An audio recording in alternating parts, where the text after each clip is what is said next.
To create a column in Blackboard, so this would be like a graded item. Let's say that we had a critique the very first week of class. I was grading on participation, and it was 10 points. I would create a new column and track that in Blackboard. So I click this Create Column button.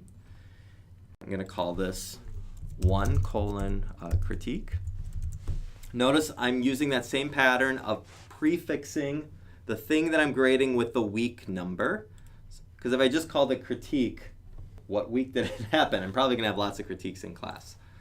If you scroll down to primary display, you can choose various options. Score is the most common thing where you're giving points to things, but some faculty just grade based on letters and they want an average of the letter grade. I could change it to that, but I'm going to do score.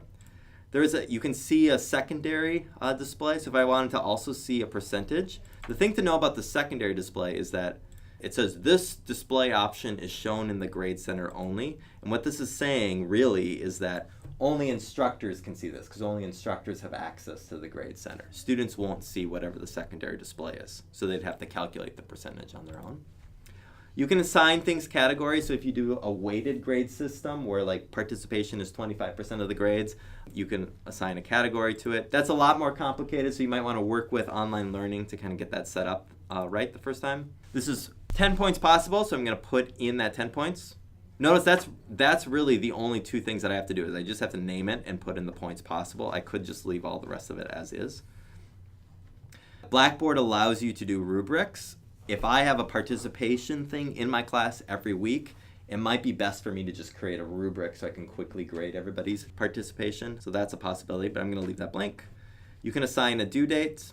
I recommend leaving this blank unless you really care about Blackboard marking things as late.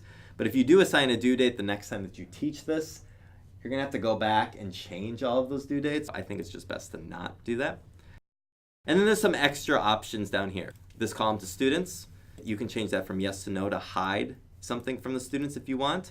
There's this include column in Grade Center calculations, and then there's like show statistics. The use case for these things, when would I not include an item in Grade Center calculations?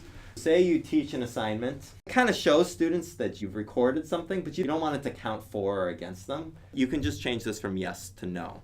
So I've used this when I've developed a new project in my class or new assignment in my class. I graded it. It didn't go as well as I wanted, so I was going to give students an opportunity to do a revision of it, but I still wanted them to see how they did on the first revision.